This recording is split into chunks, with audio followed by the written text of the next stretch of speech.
There's a chart I saw recently that I can't get out of my head. A Harvard business professor and economist asked more than 5,000 Americans how they thought wealth was distributed in the United States. This is what they said they thought it was. Dividing the country into 5 rough groups of the top, bottom, and middle 3 20% groups, they asked people how they thought the wealth in this country was divided. Then he asked them what they thought was the ideal distribution. And 92%, that's at least 9 out of 10 of them, said it should be more like this. In other words, more equitable than they think it is. Now that fact is telling, admittedly, the notion that most Americans know that the system is already skewed unfairly.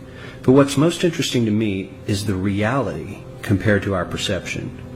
The ideal is as far removed from our perception of reality as the actual distribution is from what we think exists in this country. So ignore the ideal for a moment. Here's what we think it is again. And here is the actual distribution. Shockingly skewed. Not only do the bottom 20% and the next 20%, the bottom 40% of Americans barely have any of the wealth. I mean, it's hard to even see them on the chart.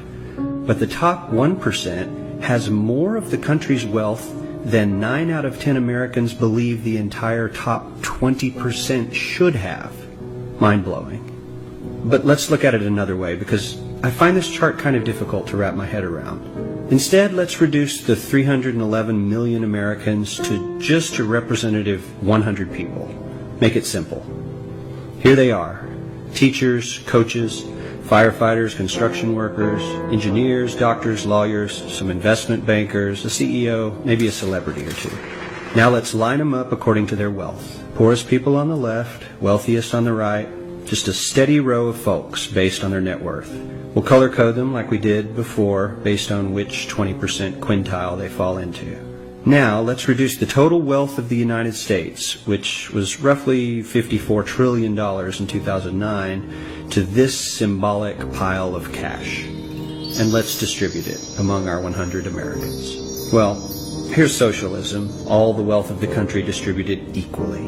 We all know that won't work. We need to encourage people to work and work hard to achieve that good old American dream and keep our country moving forward. So, here's that ideal we asked everyone about. Something like this curve. This isn't too bad. We've got some incentive, as the wealthiest folks are now about 10 to 20 times better off than the poorest Americans. But hey, even the poor folks aren't actually poor, since the poverty line has stayed almost entirely off the chart. We have a super healthy middle class with a smooth transition into wealth. And yes, Republicans and Democrats alike chose this curve. 9 out of 10 people, 92%, said this was a nice, ideal distribution of America's wealth. But let's move on. This is what people think America's wealth distribution actually looks like. Not as equitable, clearly, but for me, even this still looks pretty great. Yes, the poorest 20 to 30% are starting to suffer quite a lot compared to the ideal, and the middle class is certainly struggling more than they were, while the rich and wealthy are making roughly 100 times that of the poorest Americans, and about 10 times that of the still healthy middle class. Sadly, this isn't even close to the reality. Here is the actual distribution of wealth in America. The poorest Americans don't even register. They're down to pocket change.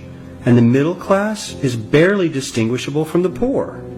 In fact, even the rich between the top 10 and 20 percentile are worse off. Only the top 10% are better off. And how much better off? So much better off that the top 2 to 5% are actually off the chart at this scale. And the top 1%, this guy, well, his stack of money stretches 10 times higher than we can show. Here's his stack of cash, restacked, all by itself. This is the top 1% we've been hearing so much about. So much green in his pockets that I have to give him a whole new column of his own, because he won't fit on my chart. 1% of America has 40% of all the nation's wealth. The bottom 80%, 8 out of every 10 people, or 80 out of these 100, only has 7% between them. And this has only gotten worse in the last 20 to 30 years. While the richest 1% take home almost a quarter of the national income today, in 1976 they took home only 9%, meaning their share of income has nearly tripled in the last 30 years. The top 1% own half the country's stocks, bonds, and mutual funds. The bottom 50% of Americans own only 0.5% of these investments, which means they aren't investing. They're just scraping by. I'm sure many of these wealthy people have worked very hard for their money. But do you really believe that the CEO is working 380 times harder than his average employee?